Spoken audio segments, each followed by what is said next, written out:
ठीक है, 2 fully filled और 2 क्या है, हाफ फिल्ड। और हम बिल्कुल वैसे यहाँ पे लगा देंगे, ये लें जी, 2 फुली फिल्ड और 2 क्या है, हाफ फिल्ड है।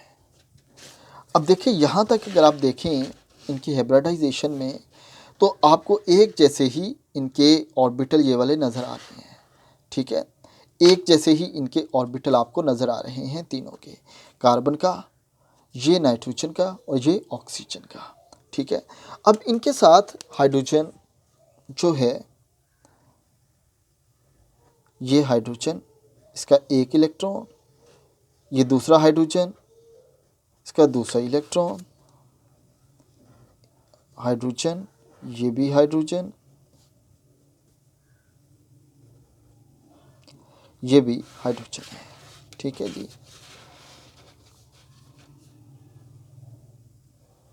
हाइड्रोजन,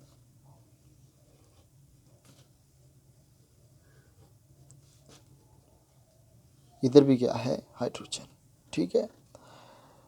हाइड्रोजन एक जैसे एटम अटैच है इनके साथ, एक जैसे एटम, और एक्चुअल एंगल जो है वो 109 का होना चाहिए, लेकिन एंगल 109 का नहीं है।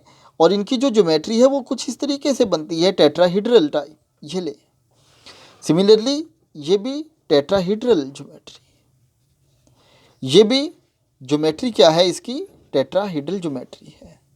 ज्योमेट्री एक जैसी है तीनों की, लेकिन एंगल एक जैसा नहीं है। एंगल एक जैसा नहीं है, शेप भी डिफरेंट होगी। अब एक्चुअल जो एंगल है वो तो होना चाहिए 109.5 का, और जो होता है इसमें वो 109.5 का ही होता है CH4 के दरमियान, ठीक है।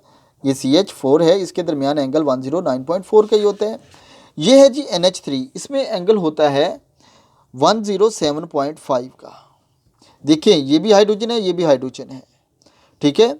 अब इसमें चेंजिंग किसने की, ये तो एटम का साइज भी एक जैसे हैं, सेम है, हाइड्रोजन है। चेंजिंग किसने की, चेंजिंग इस लोन पेयर ने की, और एंगल कितना हो गया, 107 का हो गया। अब देखें ये जो लोन पेयर है, इसने इस पेयर को रिपेल किया। जब रिपेल किया तो ये एंगल्स के दरमियान जो है वो कॉन्ट्रैक्शन हो गई, इनका जो एंगल है वो कॉन्ट्रैक्ट हो गया, एंगल छोटा हो गया, तो ये NH3 का एंगल इतना रह गया। और ये जो वाटर है इसमें 2 लोन पेयर हैं, ठीक है। ये लोन पेयर ज़्यादा स्पेस घेरते हैं, ये इलेक्ट्रॉन डेंसिटी इस सेंट्रल एटम के ज़्यादा क्लोज होती है, ठीक है, ज़्यादा स्पेस घेरते हैं। ये इलेक्ट्रॉन डेंसिटी सेंट्रल एटम के ज़्यादा क्लोज होती है, तो ये इसको रिपेल ज़्यादा करते हैं। जब रिपेल ज़्यादा करते हैं, जब ये इसको इधर से रिपेल करेगा, ये इसका इधर से रिपेल करेगा, ये एंगल और शॉर्टर हो जाएगा, ये एंगल 105 का हो जाएगा, या 104.5 का हो जाएगा, ठीक है। तो ये इनके दरमियान एंगल चेंज इस तरीके से होते हैं। तो इफ़ेक्ट किसने किया भाई, इफ़ेक्ट किया लोन पेयर्स ने, इफ़ेक्ट किसने किया, लोन पेयर ने इफ़ेक्ट किया। लोन पेयर की वजह से ये एंगल चेंज हो गए, ठीक है। तो यही जो मैं आपको एक पॉइंट क्लियर करने की कोशिश कर रहा था कि ये जो इसके एंगल है वो चेंज होते हैं, क्यों, लोन पेयर के इफ़ेक्ट की वजह से। अब देखें ये जो तीनों एग्जांपल मैंने आपको दी हैं CH4, NH3 और H2O की, इसमें आप देखें कि सबके साथ जो सेंट्रल एटम है तीनों के अंदर, उनमें जो उनके लिगेंड्स अटैच हैं वो एक जैसे हैं, वो हाइड्रोजन है, ठीक है। हाइड्रोजन है, हाइड्रोजन के साइज सब जगह पे कॉमन है, एक जैसे हैं, लेकिन फिर भी एंगल में वेरिएशन आती है। और फिर भी ये एंगल के अंदर वेरिएशन क्यों आती है, ये एंगल के अंदर वेरिएशन आती है इस लोन पेयर की वजह से। लोन पेयर इसको रिपेल करता है और ये एंगल अल्टीमेटली चेंज हो जाते हैं, ठीक है। तो ये था हमारा एक पॉइंट जिसको आपको क्लियर हो गया होगा, लोन पेयर की वजह से कितना एंगल चेंज होगा। अब जितना number of the lone pair ज़्यादा हैं उतना ही वो एंगल कम हो गया। यहाँ पे देखें एक लोन पेयर है, यहाँ पे 2 लोन पेयर हैं। एक लोन पेयर है तो एंगल 107 का है, 2 लोन पेयर हैं तो एंगल 105 का हो गया है। तो यानी कि वो रिपल्शन ऑटोमेटिकली उसकी ज़्यादा हो गई। अब जो नेक्स्ट पॉइंट है जी उसकी तरफ चलते हैं, वो है हमारे पास लेट्स सपोज ये हमारे पास सेंट्रल एटम है ए, इसके साथ एक इधर एटम अटैच है बी, एक इधर अटैच है, ठीक हो गया।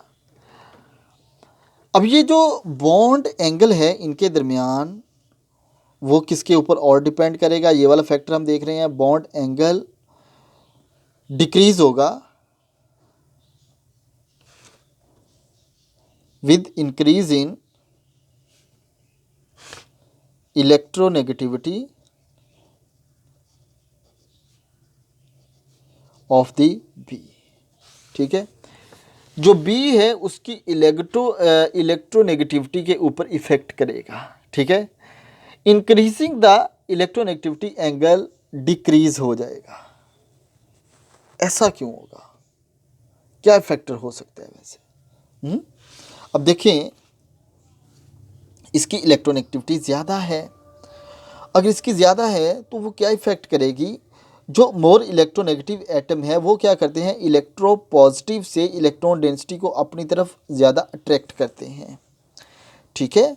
जो इलेक्ट्रोनेगेटिव एटम होते हैं ना, वो इलेक्ट्रो पॉजिटिव से इलेक्ट्रोनेगेटिविटी जो इलेक्ट्रॉन डेंसिटी है उसको अपनी तरफ ज़्यादा अट्रैक्ट करते हैं, ठीक है। और आपको पता है कि इलेक्ट्रोनेगेटिविटी का जो ऑर्डर आप कहते हैं फ्लोरीन का मोर इलेक्ट्रोनेगेटिव है, ठीक है, तो वो सबसे स्ट्रॉन्गरली अट्रैक्ट करेगी, और क्लोरीन की इलेक्ट्रोनेगेटिविटी उससे कम है तो वो कम अपनी तरफ इलेक्ट्रॉन डेंसिटी को अट्रैक्ट करेगी, ठीक है।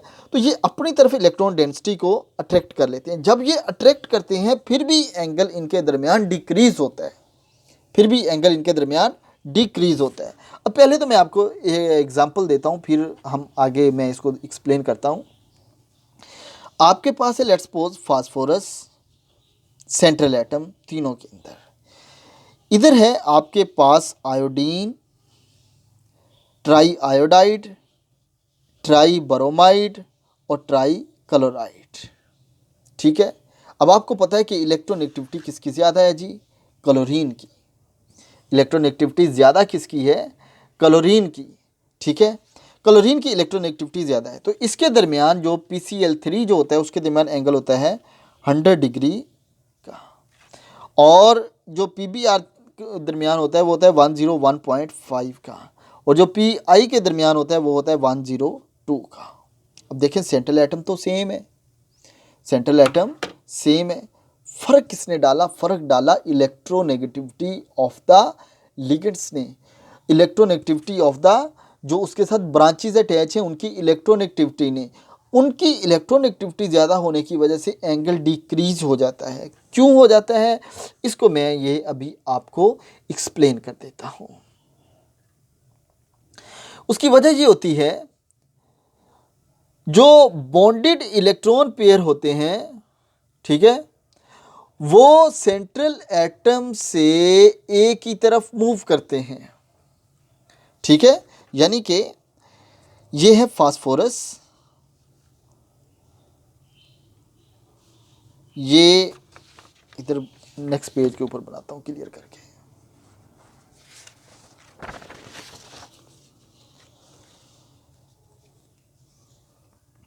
फास्फोरस, ये लें जी, तीनों आप पेज के अंदर आ जाएंगे।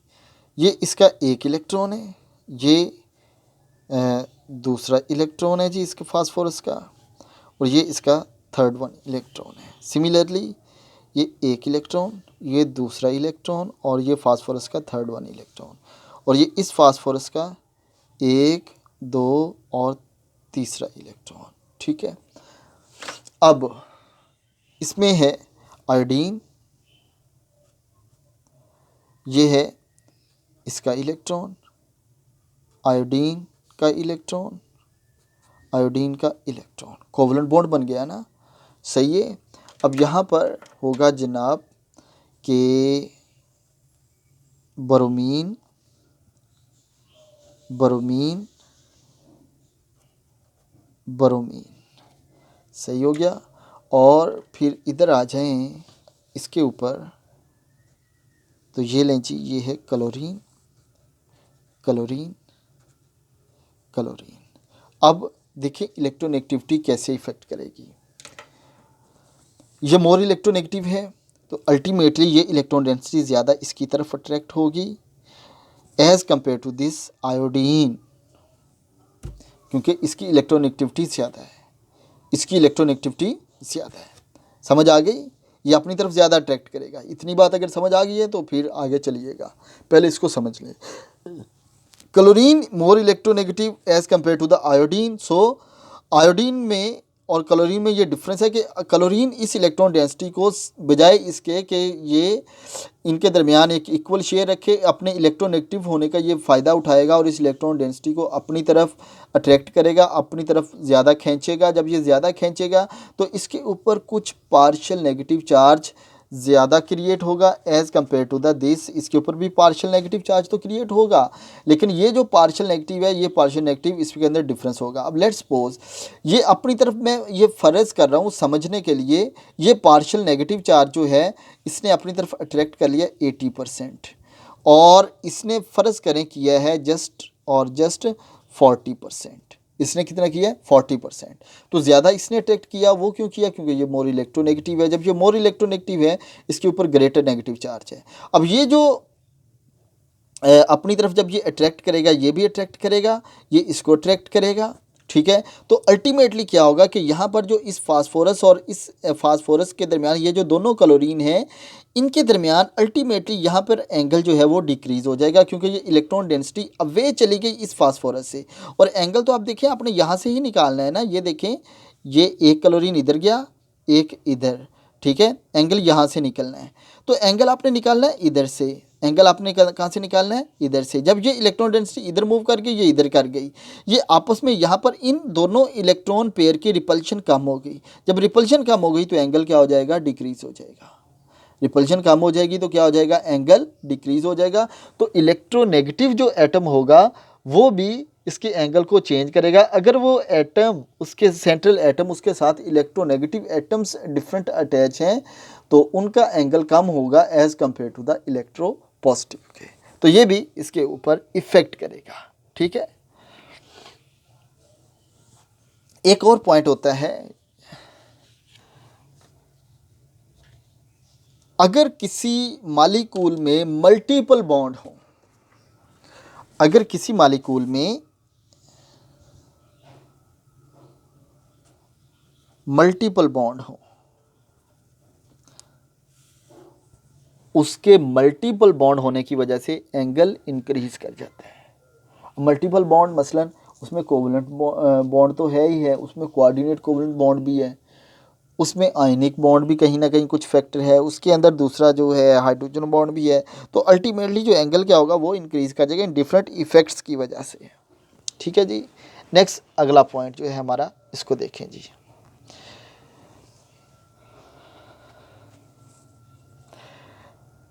इलेक्ट्रॉन्स अवेलेबल हैं वैलेंस शेल में, जैसे ये क्या है H2O है, ये है SH2 है या H2S है, एक ही बात है, ठीक है। ऑक्सीजन का एटॉमिक नंबर होता है 8, यहाँ से मैं करता हूँ, ये है 2S और 2P।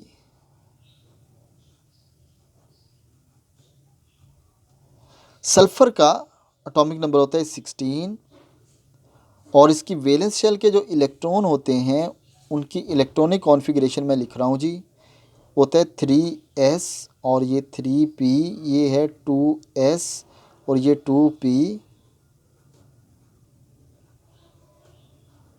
ठीक है जी। ये है वैलेंस शेल इलेक्ट्रॉनिक कॉन्फ़िगरेशन, मैंने आपके सामने लिख दी है। अब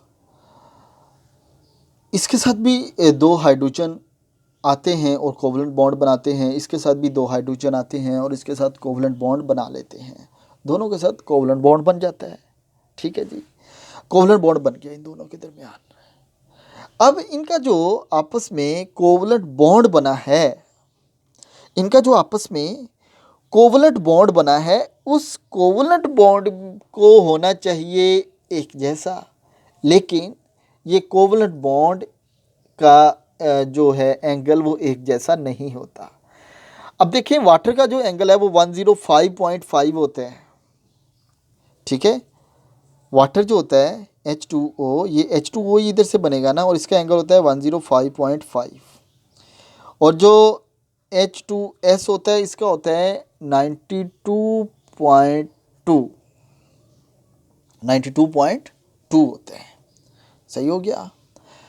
अब ये है 92.2 और 105, इतना ज़्यादा एंगल का डिफरेंस क्यों आया? हालांकि देखें पीरियोडिक टेबल के अंदर आपके ऑक्सीजन के नीचे क्या होता है, सल्फर, और इलेक्ट्रॉनिक कॉन्फ़िगरेशन आप देखें वैलेंस शेल में ये 2s है, ये 3s है, ये 2p है, ये 3p है। नंबर ऑफ द इलेक्ट्रॉन तो बराबर हैं, नंबर ऑफ द इलेक्ट्रॉन बराबर हैं। और इसके साथ जो एटम्स अटैच हैं, जिन्होंने इस सेंट्रल एटम के साथ बॉन्ड बनाया हुआ है, वो भी तो सेम है ना, वो भी क्या है, सेम है, एक जैसे हैं। वो भी हाइड्रोजन है, उसके अंदर भी हाइड्रोजन है। फिर इतना ज़्यादा एंगल चेंज क्यों होता है? ये इसलिए चेंज होता है क्योंकि ये जो है ना ऑक्सीजन, इस ऑक्सीजन में पता क्या है, ऑक्सीजन के अंदर इधर करो, ये नज़र आ रहा है, 1 2 3 और 4 ऑर्बिटल इन्वॉल्व हैं। जब हाइड्रोजन आएगा चारों ऑर्बिटल फिल हो जाएंगे, यानी कि वैलेंस शेल टोटली कंप्लीट हो जाएगा। इसके अंदर कितने हैं जी, 1 2 3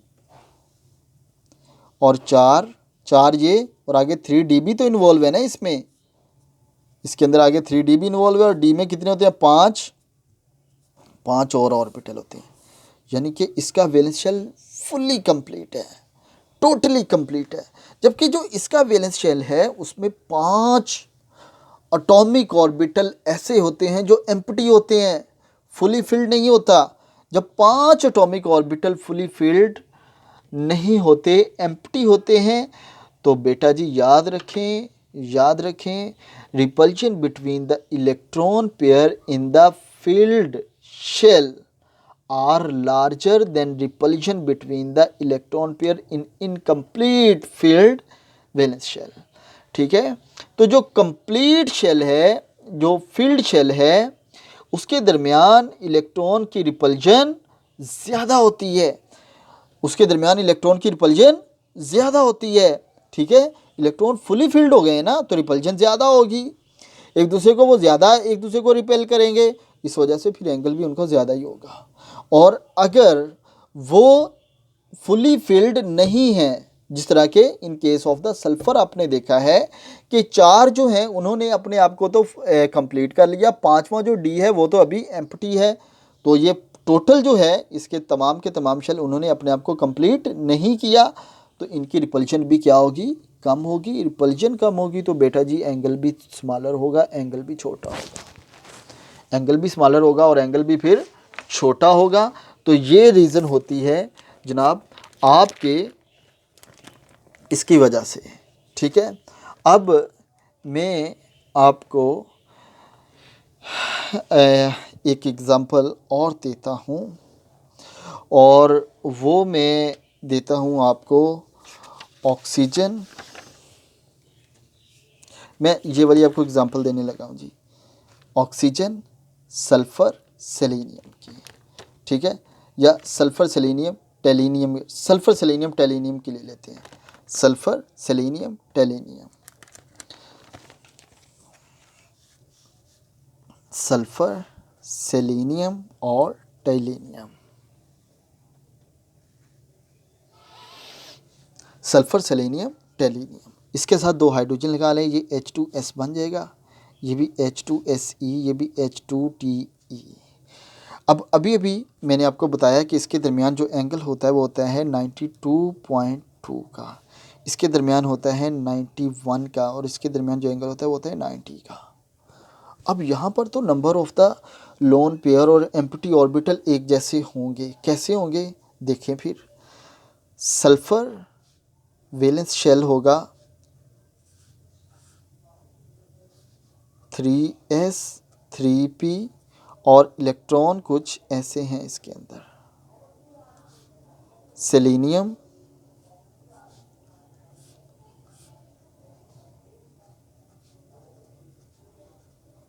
ये होगा ये 4s और ये क्या होगा 4p। टेलिनियम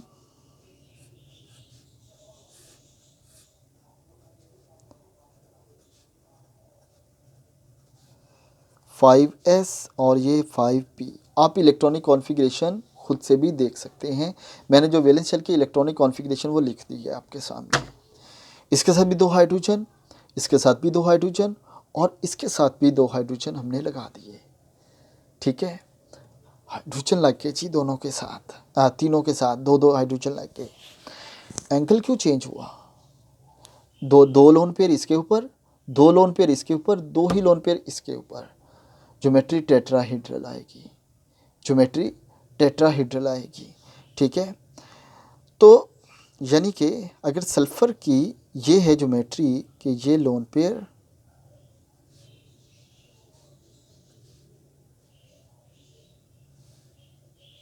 और इनके दरमियान ये एंगल 92.2 का है। ठीक है, इसी तरह सेलेनियम 2 लोन पेयर 91 का एंगल। ठीक है, और टेलिनियम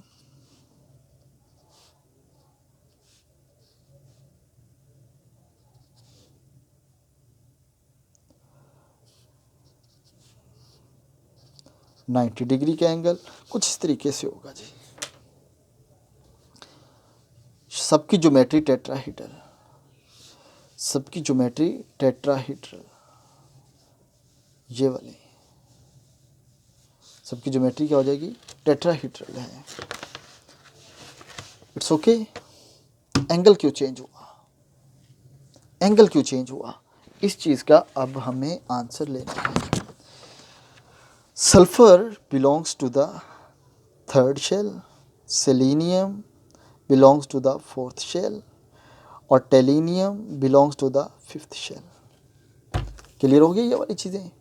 ठीक है, अब आपके पास लेट्स सपोज एक सेंट्रल एटम है और वो सेंट्रल एटम है ये वाला,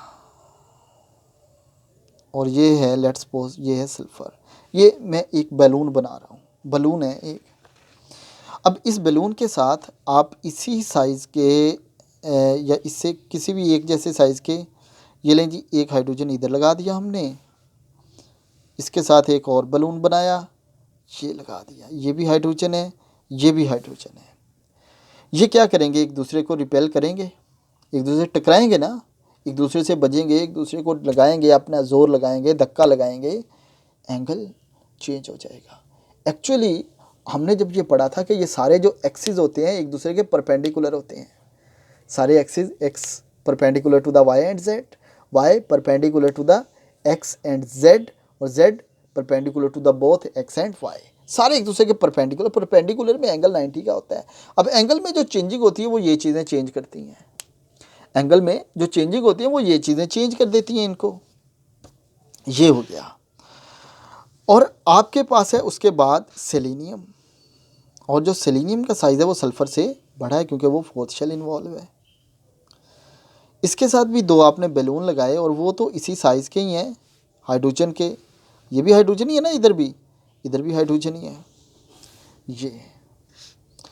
और फिर आपने एक और बैलून लिया टेलिनियम, और वो जो बैलून था टेलिनियम उसका साइज़ इन दोनों से बड़ा था, और इसके साथ आपने एक बैलून इधर लगा दिया, एक बैलून इधर लगा दिया। अब आप मुझे बताएं किसके दरमियान आपस में टकराने के चांसेस 0 हैं? इसके दरमियान। बेटा जब साइज़ ही बलून का इतना बड़ा है, आपने उसके साथ ये बांध दिए, ये आपस में नहीं टकराएंगे। जब टकराएंगे नहीं तो रिपल्जन नहीं होगी, बहुत दूर हो जाएंगे।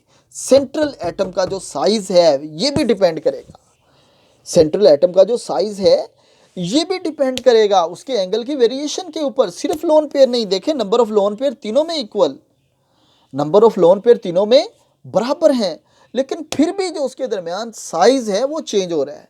कितने फैक्टर्स हमने डिस्कस कर लिए हैं जो एंगल को चेंज करते हैं, जो ज्योमेट्री और शेप के ऊपर इफेक्ट करते हैं। ये सारे फैक्टर तो हम डिस्कस कर देंगे। ठीक है। अब देखें ये फैक्टर हमें, ये पहले हमने कहा था कि लोन पेयर साइज को चेंज करता है, यहाँ पे देखें लोन पेयर तो बराबर हैं, फिर तो एंगल भी बराबर आना चाहिए, एटम भी एक जैसे हैं, एंगल एक जैसे, लेकिन एंगल एक जैसा क्यों नहीं आता? क्योंकि जो सेंट्रल एटम है उसका साइज बढ़ रहा है। जब ये साइज बढ़ा हो गया तो इनकी आपस में रिपल्जन मिनिमम होगी। तो ये भी है फिर एक पॉइंट कि अगर सेंट्रल एटम का साइज इंक्रीज करेगा, अगर सेंट्रल एटम का साइज इंक्रीज करेगा, देन बेटा जी ये होगा कि उनके एटम के दरमियान रिपल्जन कम होगी, ठीक है, उनके दरमियान रिपल्जन कम होगी, एंगल उतना ही कम होगा, एंगल हमारा उतना ही उसके क्लोज आएगा। तो हमने इसमें डिफरेंट फैक्टर डिस्कस किए हैं। एक तो हमने इसमें जो फैक्टर डिस्कस किया है वो लोन पेयर और बॉन्ड पेयर का फैक्टर है। दूसरा हमने इलेक्ट्रोनेगेटिविटी का इफ़ेक्ट ये भी हमने डिस्कस किया है। दूसरा हमने ये भी देखा है कि अगर मल्टीपल बॉन्ड हैं तो उस मल्टीपल बॉन्ड की वजह से जो बॉन्ड एंगल होता है वो इंक्रीज़ करता होता है, ठीक है।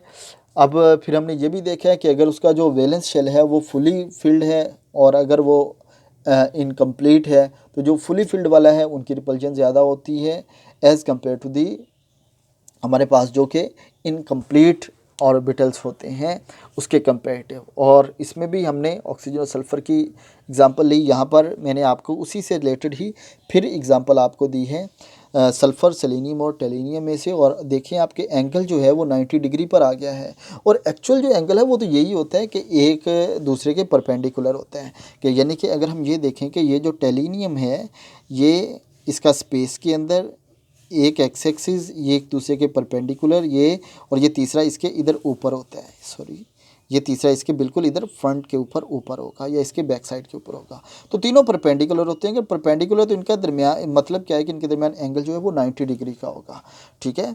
तो ये है जी, ये दोनों जो पेन हैं ये देखें एक दूसरे के परपेंडिकुलर हैं, इन दोनों के दरमियान एंगल 90 डिग्री का है। और ये जो तीसरा है देखें ये भी इन दोनों के परपेंडिकुलर है, ठीक है। ये इसको अब मैं इधर आपको दिखा नहीं सकता, इस तरीके से ऐसे लगेगा तो इनका आपस में सबके साथ एंगल जो है वो 90 डिग्री का ही हो जाएगा, ठीक है। तो इस तरीके से इनकी अरेंजमेंट होती है। तमाम एक्सिस जो हैं वो एक दूसरे के परपेंडिकुलर फॉर्म में एग्जिस्ट करते होती हैं। तो एक्चुअल एंगल के ऊपर ही वो आ जाता है। लिमिटेशन क्या है इसकी, वेस्पर थ्योरी की limitations, limitation of valence shell electron pair repulsion theory की। Number 1, it can not explain the very polar molecule, जिस तरह के आपके पास हो लिथियम ऑक्साइड, ये इसको एक्सप्लेन नहीं करता क्योंकि ये बहुत ज़्यादा पोलर हो जाता है, बहुत ज़्यादा पोलर हो जाता है, इलेक्ट्रॉन डेंसिटी डिस्पर्स हो जाती है, फिर ये इसको एक्सप्लेन नहीं करता कि अब इसकी शेप या ज्योमेट्री क्या होगी, ठीक है।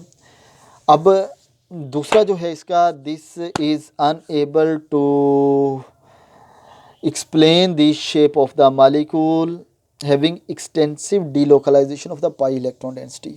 ये इसने कहीं पे पाई इलेक्ट्रॉन डेंसिटी का कोई जिक्र नहीं किया, सिंगल कोवलेंट बॉन्ड का ही जिक्र कर रहा है हर जगह के ऊपर, पाई बॉन्ड का इसने कहीं पे जिक्र ही नहीं किया कि पाई बॉन्ड का भी कोई रोल होता है, वो भी कुछ ना कुछ चेंज करता है, हालांकि वो भी उसका इफेक्ट भी तो होता है। ये इसकी एक दूसरी लिमिटेशन हो गई। Third limitation, this theory can not explain the shape of the certain molecule which have the inert pair of the electrons. Inert pair configuration आपने पढ़ा था ना, ठीक है, तो उनको भी ये एक्सप्लेन नहीं करता। बहुत से ऐसे मॉलिक्यूल हैं, तो ये पोलर को एक्सप्लेन नहीं करता, पाई बॉन्ड को एक्सप्लेन नहीं करता, और ना ही ये जो ट्रांजिशन मेटल्स कम्प्लेक्सेस हैं उनकी शेप और ज्योमेट्री को ये एक्सप्लेन करता है, ठीक है। मसलन आप हमारे पास जो ट्रांजिशन कम्प्लेक्स मॉलिक्यूल्स बनते हैं उनको भी ये एक्सप्लेन नहीं करती। तो वेस्पर थ्योरी के ये वाले ड्रॉबैक्स हैं, ठीक है, ये इन चीज़ों को एक्सप्लेन नहीं करता। बाकी जहाँ तक इसकी इंपॉर्टेंस आप देखें कितने इंपॉर्टेंट पॉइंट हैं जो इसने बताए हैं कि ये कैसे उसको एक्सप्लेन करता है, किस बिहाफ के ऊपर एक्सप्लेन करता है, और उसका क्या एडवांटेज होता है शेप और ज्योमेट्री प्रिडिक्ट करने में। तो हम उसकी फिर कितना आसानी के साथ उस एटम की शेप और ज्योमेट्री को प्रिडिक्ट कर सकते हैं, ठीक है। तो बाकी आगे हम जो नेक्स्ट लेक्चर है उसमें हम डिफरेंट शेप्स और ज्योमेट्रीज जो हैं मॉलिक्यूल्स की उसको बनाएंगे इंशाल्लाह ताला। थैंक यू बेटा, अल्लाह हाफिज़।